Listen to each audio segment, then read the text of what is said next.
Maka 1,5 kilometer itu jarak aman, lalu kemudian cukup dekat untuk bisa disaksikan seluruh orang-orang Konstantinopel. Maka mereka ngelihat orang-orang muslim sholat Jumat di situ. Sholat Jumat, setelah itu kemudian mereka bilang, ini kayaknya kami melihat salib terakhir kali di Hagia Sophia. Dan setelah itu kemudian meriam pertama ditembakkan. Hasilnya apa? Hasilnya kita kira Muhammad Al-Fatih menang, tapi ternyata kalah total. Kenapa kalah total? 400 kapal kalah dengan 27 kapal.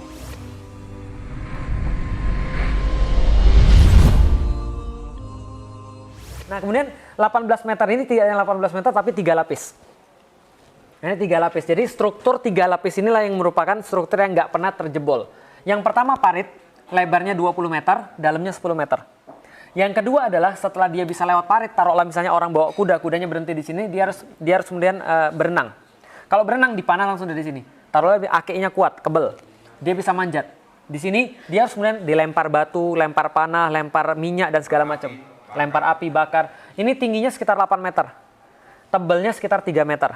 Kalau bisa lewat sini, harus lewat sini lagi. Dilempar, dibakar. Tebelnya sekitar 5 meter, tingginya sekitar 12 meter. Kalau misalnya antum yang jadi pasukannya Muhammad Al-Fatih, gimana cara masuk ke dalam?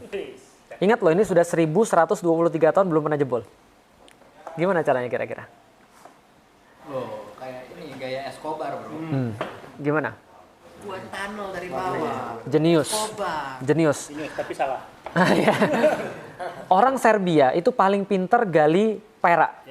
Mereka buat kemudian tunnel ke sini untuk ke sini, tapi ternyata orang-orang Konstantinopel lebih pinter. Mereka sudah antisipasi dengan cara apa? Mereka buat metode deteksi sederhana. Mereka taruh di sini baskom 1,5 meter satu baskom air, kasih air. Ketika ada orang gali di bawah geter.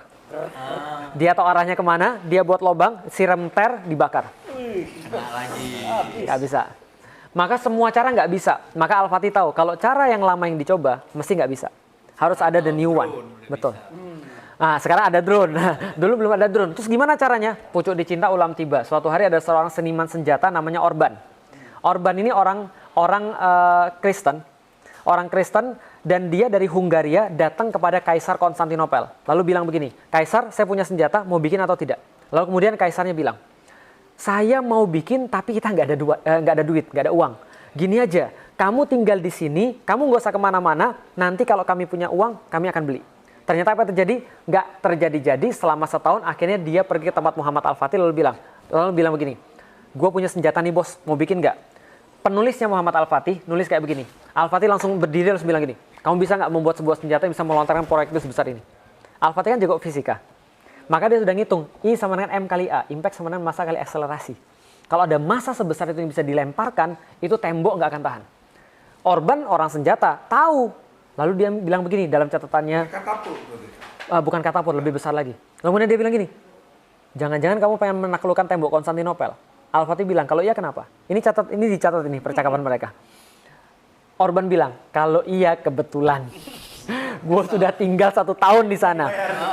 Dan gue nggak dibayar, dan gue nggak diapa-apain, senjata gue nggak dibeli. Al-Fatih bilang, berapa yang kamu perluin? Saya perlu segini. Saya bayar 4 kali lipat, buatkan bagi saya. Langsung dibuat oleh Orban, ini kemudian senjatanya. Namanya The Great Turkish Bombard.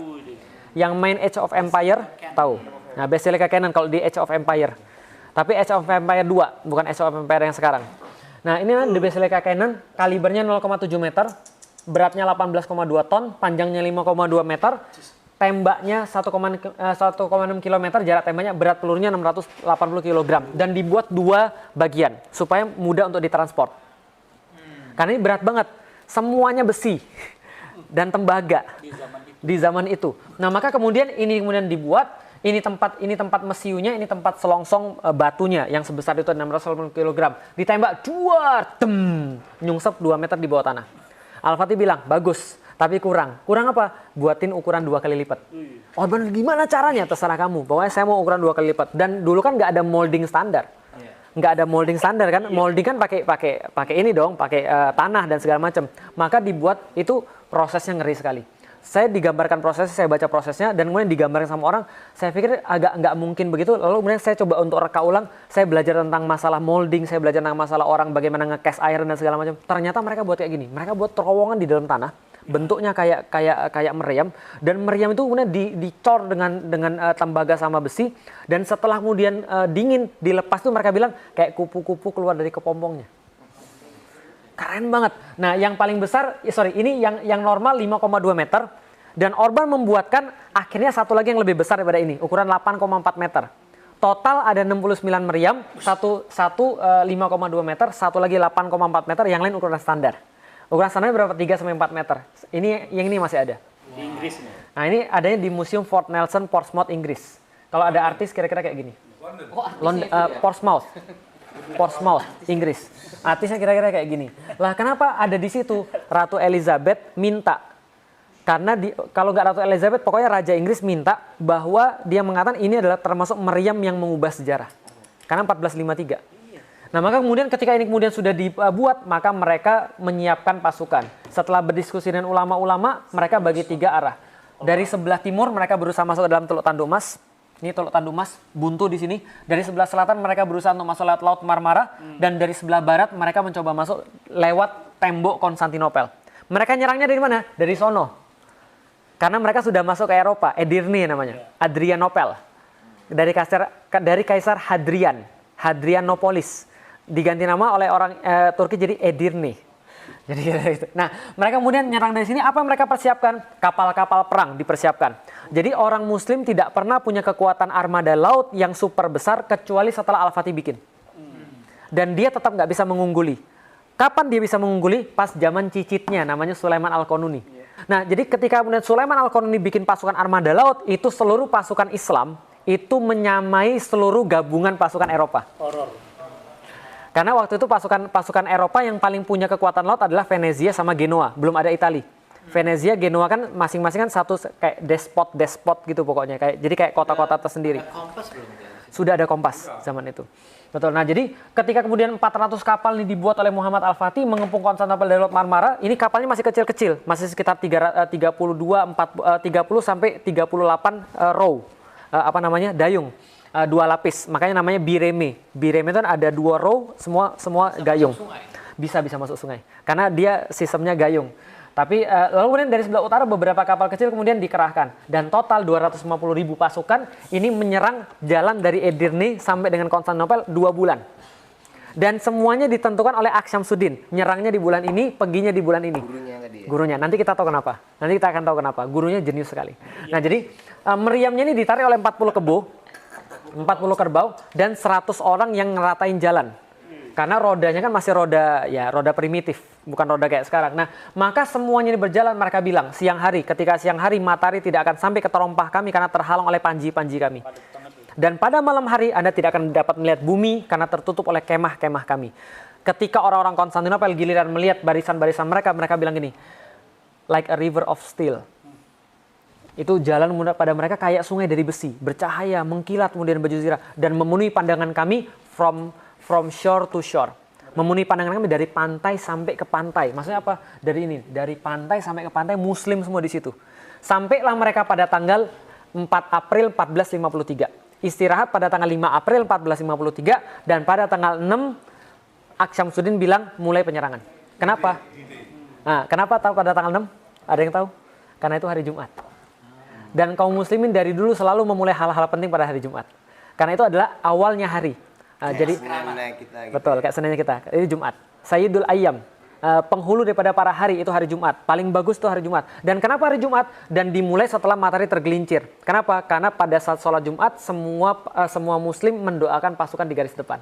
Maka dulu ketika sholat Jumat pasti mendoakan pasukan di garis depan. Ya Allah, permudahlah, ya Allah mudahkanlah Islam untuk tersebar dan segala macamnya. Karena berdoanya di hari Jumat. Nah, kemudian 6 April 1453 pagi-pagi dikasih seperti sabda Rasulullah, sebelum kamu kemudian untuk membebaskan satu negeri, maka tawarkan mereka untuk masuk Islam. Kalau tidak mau, tawarkan mereka untuk membayar jizyah.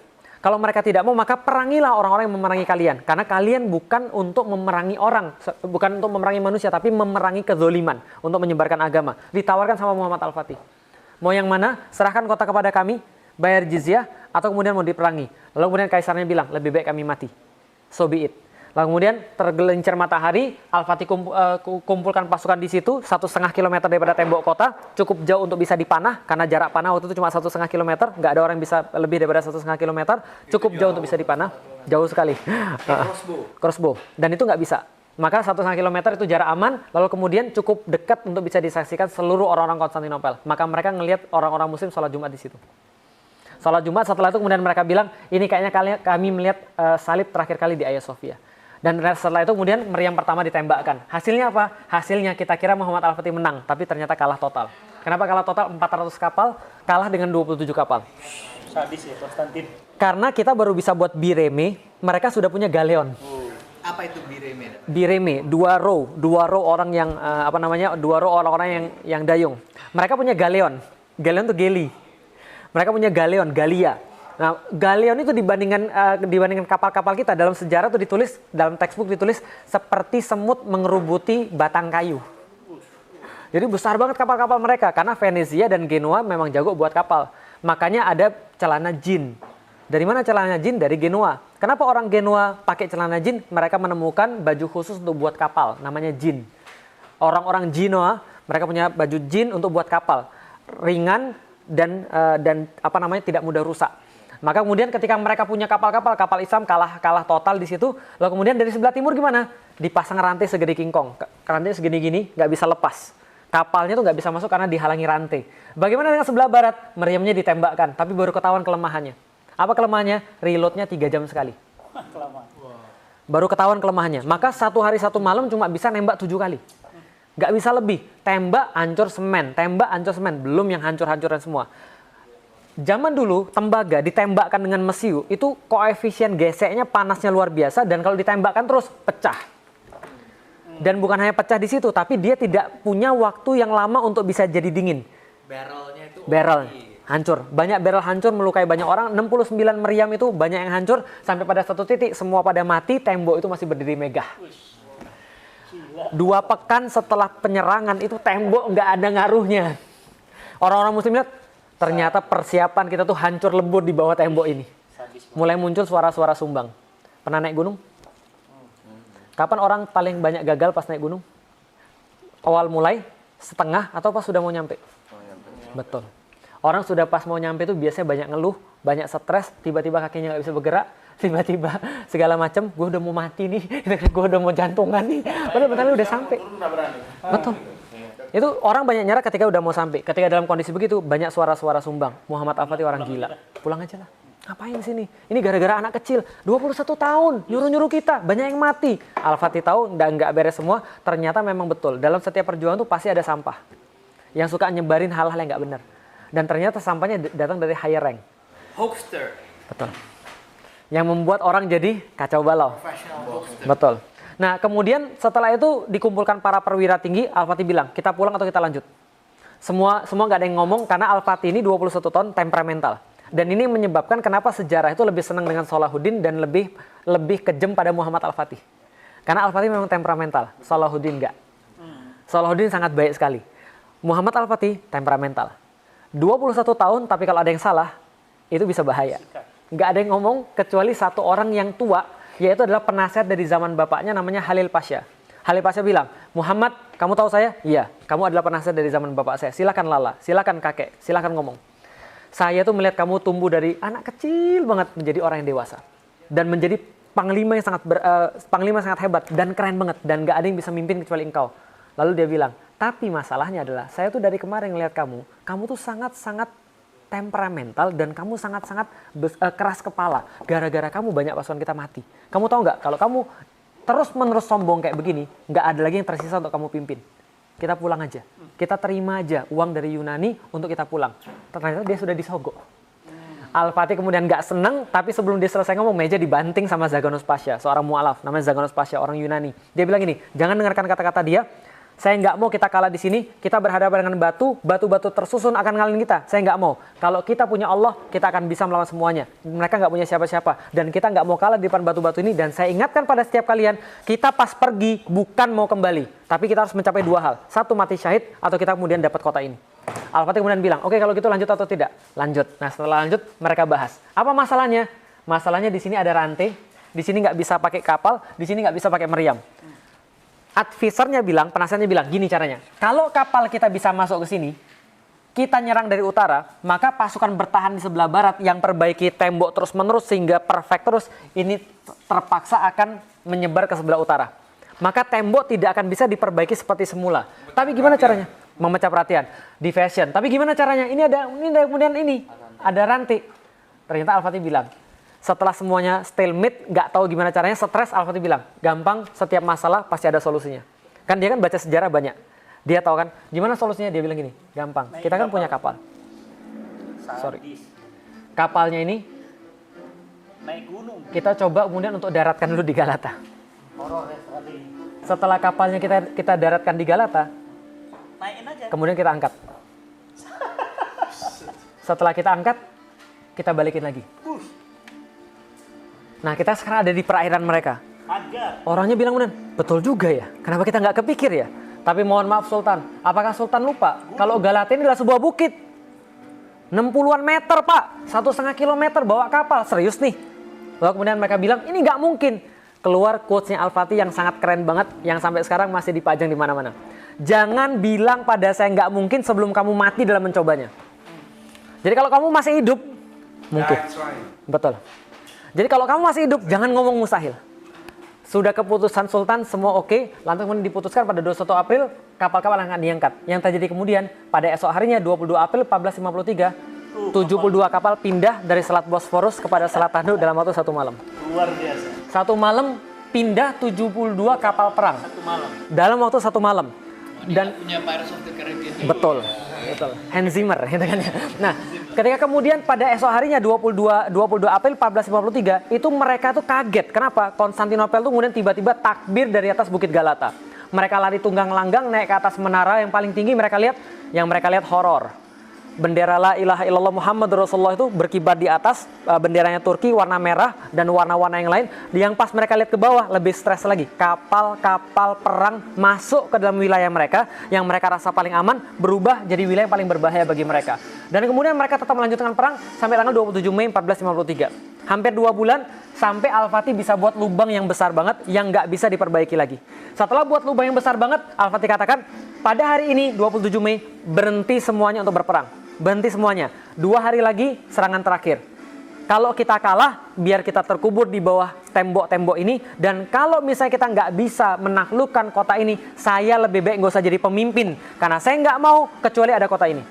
Al-Fatih bilang begitu. Lalu kemudian dibilang, berhenti hari ini, besok pada tanggal 28 semuanya berpuasa sunnah.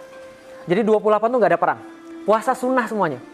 Karena Al-Fatih tahu bahwa mereka harus mendekat pada Allah. 28, ulama-ulama turun, bicara pada setiap pasukan, bertakwa pada Allah, ingatlah kemuliaan Allah, bersihkan diri Anda, coba luruskan niat Anda, segala macam. Sampai pada tanggal 29, jam 1 dini hari, mereka bertahajud bareng-bareng. Setelah bertahajud, Al-Fatih khotbah kepada mereka dengan khotbah yang tercatat sampai dengan sekarang. Ini khotbahnya. Khotbahnya mengandung banyak sekali pembelajaran. Jika penaklukan Konstantinopel sukses, maka sabda Rasul telah menjadi kenyataan. Dan salah satu mujizatnya akan terbukti. Dan kita akan mendapatkan bagian daripada apa yang menjadi janji daripada hadis ini, kemuliaan dan penghargaan. Oleh karena itu, sampaikanlah pada pasukan satu persatu kemenangan besar yang akan kita capai akan menambah ketinggian dan kemuliaan Islam. Bukan saya, tapi Islam. Bukan kita, tapi Islam. Yang ini paling penting. Untuk itu, wajib bagi setiap pasukan menjadikan syariat selalu di depan mata dia. Ini penting banget. Kenapa? Kemenangan itu syaratnya tidak boleh ada yang maksiat. Selama masih ada yang maksiat, Allah gagalkan pertolongan pada orang-orang itu. Jangan maksiat, jangan maksiat, jangan ada yang melanggar syariat. Nanti kalau kita menang, jangan ngusik tempat peribadatan, jangan ngusik gereja. Kalau saya ketemu dengan mereka, jangan ganggu para pendeta, jangan ganggu anak-anak, jangan ganggu wanita, jangan ganggu orang-orang yang tidak berdaya. Ini pesannya siapa? Pesannya Rasulullah Sallallahu Alaihi Wasallam. Bahkan kata Rasulullah, jangan tebang pohon tempat orang berteduh, jangan membumi hanguskan, jangan bakar rumah, jangan apapun. Kita punya Allah, kita melakukan ini bukan karena apapun, tapi karena mensyiarkan Islam. Setelah kemudian itu, dia bagi 3 pasukan. Pasukan pertama adalah pasukan jomblo. Nah, jadi ini orang-orang jomblo-jomblo ini, gitu kan ya. Kalau masuk sana, naksir boleh nggak? Hah? Kenapa? Naksir boleh. Boleh, ya ada masalah. Nah, maka jomblo-jomblo ini ada pasukan pertama. Kenapa? Jomblo-jomblo zaman dulu terhormat. Mereka tuh kayaknya saya pikirin kenapa mereka mau jadi pasukan pertama, karena mereka bosan ditanya setiap Syawal, kapan kawin gitu. Jadi mereka mau mati aja. Jadi gitu. Ini pasukan jomblo pertama. Dikasih waktu dari jam 2 sampai jam 4. Oh ya gitu. Saya lupa ada satu jomblo. Iya, kapan kawin. Jomblo dikasih waktu jam 2 sampai jam 4. Mereka paling minim peralatan, tapi mereka sangat semangat. Nama pasukannya pasukan Azab. Bukan Azab, bukan. Azab itu artinya jomblo. Orang-orang yang belum nikah. Jadi pasukan Azab di 2 jam 4. Jam 4 ditarik mundur. Jam 4 dikeluarkan pasukan reguler, pasukan Sipahi, pasukan bersenjata berat tapi kemudian pasukan reguler. Jam 4 sampai jam 6 Sipahi ditarik. Dan nggak ada kemenangan juga. Jam 6 dikeluarkan Yeniseri. Jam 6 dikeluarkan Yeniseri sebelum matahari bersinar dari sebelah timur, the rest is history. Konstantinopel takluk. Sebelum matahari bersinar dari sebelah timur, dia masuk dari gerbang ini, dia sengaja milih Gate of Carisius. Artinya gerbang Ar-Rahman. Gerbang Ar-Rahman dia masuk. Di sini ada tulisan pada hari Selasa 29 Mei 1453 berapa milad dan berapa hijriah segala macam, Muhammad Al-Fatih pada pagi ini memasuki kota ini. Dan sayang sekali ketika saya pergi ke Turki pertama kali, saya nanya di mana tempat ini, di mana tempat ini, nggak ada satupun guide yang tahu. Akhirnya pada tahun 2015 saya jalan kaki nyusurin tembok ini 7,5 km, akhirnya saya dapat. Ini tempat, baru setelah itu orang jadiin sebagai tempat wisata. Tapi sampai sekarang ini tempat ini. Your own research sampai dapat? Sampai dapat. Dulu sudah tahu orang-orang. Nggak tahu orang-orang. Begitu dapat, ini betul. jadi tempat wisata. Iya. Jadi berjasa untuk ekonomi Turki nih. Lumayan. Tapi sebelumnya orang sudah tahu dan sudah pernah menggambarkan. Cuman hilang bagi orang Turki. Itu dulu Edirne Kapı, sekarang sudah hilang. Saya bilang sudah hilang gimana? Masa ini hilang? Sekarang jadi tahu tempat apa? Ini jadi tempat pangkalan angkot. Dan kalau Anda lewat sini, pesingnya minta ampun karena gelandangan di sini, gembel di sini. Dan pemerintah Turki masih belum memperhatikan tempat ini. Bagi saya ini tempat sesuatu. Karena Al-Fatih masuk, dan Al-Fatih ketika masuk digambarkan di sini. Ini kemudian ketika Al-Fatih masuk. Ini adalah bukti bahwa Al-Fatih adalah anggota HTI. Ada bendera HTI ya. Jadi gitu. Kalau orang-orang kan bacanya HTI gitu kan. Padahal la ilaha illallah Muhammad Rasulullah. Ini gambar dari zaman dulu. Muhammad Al-Fatih, gurunya Aksyamsuddin dengan berbagai macam ras dan etnik, dia sangat toleran sekali pada semuanya. Dia masuk dan kemudian mengucapkan alhamdulillah, semoga Allah merahmati para syuhada, memberikan kemuliaan pada mujahidin dan kebanggaan dan syukur buat rakyatku. Kemudian dia jalan langsung ke Hagia Sophia, melewati forum-forum Yunani, kemudian melihat ke kiri, melihat ke kanan, mengucapkan Masya Allah, Masya Allah, Masya Allah. Sampai di depan gereja Hagia Sophia, dia turun dari kudanya, melepas helm perangnya, sujud ke arah Ka'bah, mengambil segenggam tanah Konstantinopel, menaburkan ke atas kepala dia, lalu kemudian masuk ke dalam gereja. Di dalamnya dia menemukan banyak sekali orang-orang, ribuan orang-orang nangis, stres, karena di tahun-tahun yang sama sedang terjadi Reconquista. Spanyol dikuasai lagi sama orang-orang salibis. Kemudian orang-orang muslim dibunuh mati semua di sana. Tapi Al-Fatih bilang, kalian tidak akan kami lukai, kalian tidak akan kami sakiti. Yang tetap ingin tinggal di kota ini, propertinya masih tetap milik mereka dan masih sampai sekarang terbukti. Dan siapapun yang pengen keluar dari tempat ini, kami jamin mereka sampai ke depan pintu gerbang kota. Tapi kami minta tempat ini kami jadikan sebagai masjid. Maka kemudian Hagia Sophia dijadikan sebagai masjid. Hari itu juga, di waktu itu juga diperintahkan Hagia Sophia menjadi properti pribadinya Muhammad Al-Fatih, dibersihkan semuanya, lalu kemudian ditutupi gambar-gambar. Jadi gambar Yesus itu ada, itu bukan gambarnya dari awal ada. Kalau misalnya Mas Dani ke sana terus dijelasin sama orang-orang yang guide, mereka kan bilang, ini simbol toleransi bahwa masjid ada gambar Yesus. Enggak. Itu ditutup sama Muhammad Al-Fatih. Lalu baru kebuka sekitar tahun 1900-an. Ketika gempa, kebuka lapisannya. Nah, jadi itu ditutup. Al-Fatih itu puitis, dia sastra. Ketika masuk pertama kali Hagia Sophia, dia langsung bikin puisi. Puisinya sampai sekarang masih ada. Cuman saya nggak paham. Jadi dia bilang, indahnya tempat ini seperti Kisra ketika kemudian menemukan jaring-jaring laba-laba Afrasiab. Tentaranya tadi yang the professional tentara. Betul. Tentara yang non-bahlul, tidak boleh. Betul, yang pinter. Ya, bodoh lah. Kalau bodoh bahaya. Nah, itu kan ya. Karena kejadian. Ada tentara yang lagi nyungkilin marmernya Hagia Sophia, langsung dihukum. Anyway, dia udah masuk situ dengan tentara itu, high pay price. Kan? Betul. Dibayar dan segala macam. Tapi kan propertinya tidak diambil. Tidak diambil. So, ekonomi untuk recoup the cost of war-nya dari mana? Nah, menariknya adalah Al-Fatih ini jago ekonomi. Setelah dia selesai perang, populasi Hagia Sophia turun di bawah 50.000. Maka dia bangun mall pertama di dunia, The Covered Bazaar. Atau Kapalı Çarşı. Kapalı artinya dalam bahasa Turki tertutup. Çarşı artinya bazar. Bazar pertama yang untuk nge-mallnya di Yeah. situ. More than 3,000 ini penjual. Jadi lebih daripada 3.000 peserta. Store yang ada di Kapalı Çarşı, Grand Bazaar. Yang ada di 007 Skyfall. Jadi kalau nggak salah Skyfall ya, coba nonton aja, itu ada Covered Bazaar. Iya, jadi pas kejar-kejaran naik motor di atas. Nah, jadi Skyfall, James Bond, 007 itu settingnya di sana. Atau ini apa namanya? 700 tahun ya. 700 tahun. Penantiannya. Betul, 825 tahun. Betul. Nah, jadi ketika ini semua disampai, nah ini karena, dan banyak yang nggak tahu. Orang-orang yang ya ignorance terhadap sejarah, mereka bilang gereja itu dibuatnya ke arah timur, gimana bisa dijadiin masjid? mereka nggak ngerti sejarah. Ini gereja ortodoks, bukan gereja-gereja yang ada di Roma. Gereja yang ada di Roma, kenapa ngadepnya ke timur? Karena itu dulu kuil. Kuil itu selalu menghadap kepada matahari terbit, Apollo. Maka kemudian ngadepnya ke sebelah timur. Itu masuk ke sebetulnya Roman pagan. Benar, Roman Dia pagan. aslinya Roman pagan. Diubah jadi yang memakai jubah. betul, diubah jadi gereja. Nah, sedangkan Hagia Sophia ini Dalam ortodoks. konteks paganism. Betul. Nah, ini ortodoks. Ortodoks ini ngarahnya kemana? Yerusalem, Mas. Maka ketika mau diarahkan ke Ka'bah tinggal diubah 9 derajat doang. Ini yang diambil sama Sama Rusia, ortodoks. Identitas agama Betul. diambil Orthodox Christian. Setelah Bizantium jatuh, Rusia mewarisi ortodoks. Karena katanya boleh minum alkohol. Nah, itu kalau itu saya belum tahu. Nah, nanti netizen protes. Nah, setelah kemudian dia bentuk kemudian satu mimbar, semua selesai sebelum asar. Dan asar 29 Mei 1453 berkumandang azan di Konstantinopel. Itu yang saya tebak kenapa Hagia Sophia ketika diubah lagi oleh Erdogan, azannya yang pertama kali itu adalah, yang pertama kali setelah dia berubah adalah azan asar. Karena Muhammad Al-Fatih asar. Nah, setelah kemudian azan masih jadi kemudian gereja sampai dengan sekarang. Dan itu adalah tanda-tanda ya luar biasanya. Nah, ini adalah kemudian awalnya. Saya pengen jelasin sedikit tentang Hagia Sophia. Yang warna abu-abu ini struktur baru. Dibuat oleh Mimar Sinan untuk supaya anti gempa. Karena ini adalah kubah terbesar di dunia, hampir 60 meter. Dan berapa kali jatuh gara-gara gempa. Karena Konstantinopel kan tempat gempa. Lalu kemudian dibangun lagi, dibuat lagi segala macam. Nah, ini struktur-struktur penahan dibuat kemudian untuk supaya Hagia Sophia nggak jatuh. Aslinya cuma kota ini aja.